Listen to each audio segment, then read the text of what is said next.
রাধে রাধে, শতাক্ষীর আড্ডায় সবাইকে স্বাগত। আশা করছি তোমরা সকলে খুব ভালো আছো, আমিও ভালো আছি। আমি বৃন্দাবনে ঘুরতে এসেছি, তাই ভাবলাম বৃন্দাবনে কিছু পবিত্র জায়গা ভিডিওতে দেখাই, যাতে অনেক অনেক তীর্থযাত্রী যারা বাড়িতে আছেন তারা বাড়িতে বসে এই সমস্ত পবিত্র স্থানে রস আস্বাদন করতে পারে। আজকের ভিডিওতে আমি তোমাদেরকে দেখাবো রাধাকুণ্ড শ্যামকুণ্ড, যেটা বৃন্দাবন থেকে প্রায় 14 মাইল দূরে গোবর্ধনের কাছে অবস্থিত। এই মুহূর্তে ভিডিওতে যে জলাশয়টি দেখা যাচ্ছে সেটি রাধাকুণ্ড। রাধাকুণ্ড এবং শ্যামকুণ্ড এই দুটো পবিত্র জলাশয় রাধা এবং কৃষ্ণের পবিত্র প্রেমের প্রতীক। পৃথিবীর বিভিন্ন জায়গা থেকে বহু কৃষ্ণ ভক্ত এখানে আসেন রাধাকৃষ্ণের প্রেমের নিদর্শন দেখার জন্য। এখন ভিডিওতে যে জলাশয়টি দেখা যাচ্ছে সেটি কৃষ্ণকুণ্ড বা শ্যামকুণ্ড।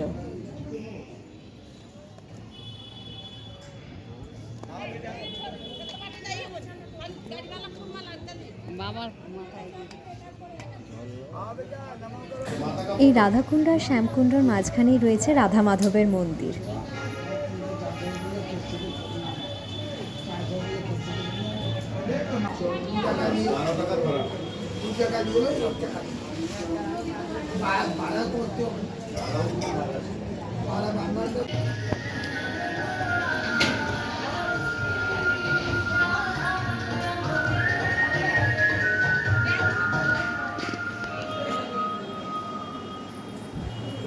এই মুহূর্তে মন্দিরে ভোগ নিবেদন চলছে, তাই রাধা মাধবের মূর্তি ভিডিওতে দর্শন করানো গেল না।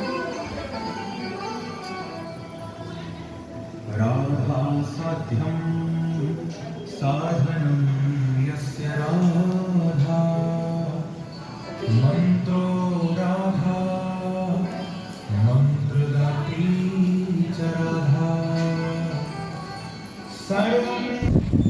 অনেক ভক্তবৃন্দ এই পবিত্র জলাশয়ে স্নান করে ভেজা গায়ে রাধা মাধবের মন্দিরে যান পুজো দিতে। আমরা এই মুহূর্তে বৃন্দাবনের রাধাকুণ্ড শ্যামকুণ্ড ঘাটে এসেছি। তো সমস্ত দুটো ঘাট পরিদর্শন করলাম এবং দুটো ঘাটের মাঝে মন্দির, রাধা মাধবের মন্দির, তার সাথে রাধাকৃষ্ণের চরণ। তো সব কিছু দর্শন করে এই মুহূর্তে আমরা ঘাট থেকে বেরিয়ে যাচ্ছি। খুব সুন্দর জায়গাটা, চারিদিকে কীর্তন হচ্ছে, হরিনাম হচ্ছে, কেউ কেউ ঘাটে স্নান করছে, কেউ কেউ ঘাটের পাশে বসে নাম জপ করছে, ঠাকুরের নাম নিচ্ছে, কেউ কেউ এমনিই বসে আছে। খুব সুন্দর জায়গাটা।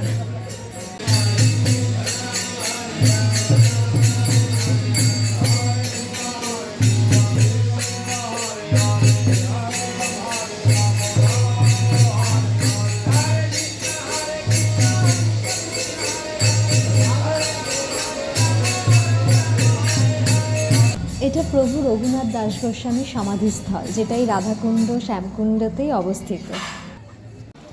এখান থেকে বেরোনোর সময় এই দুই স্থানীয় বাসিন্দার সাথে দেখা হয়ে গেল, তো একটু ভিডিও করে নিলাম।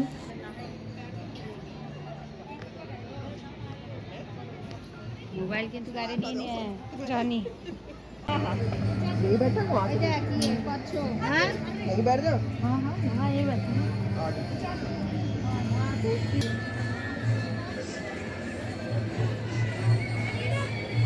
রাধাকুণ্ড শ্যামকুণ্ডর বাইরে এই গোপীনাথ মন্দির রয়েছে।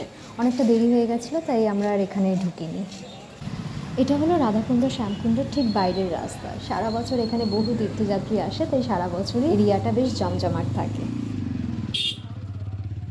অনেকের আবার মানত থাকে, তাই এই রাস্তায় দণ্ডি কাটে।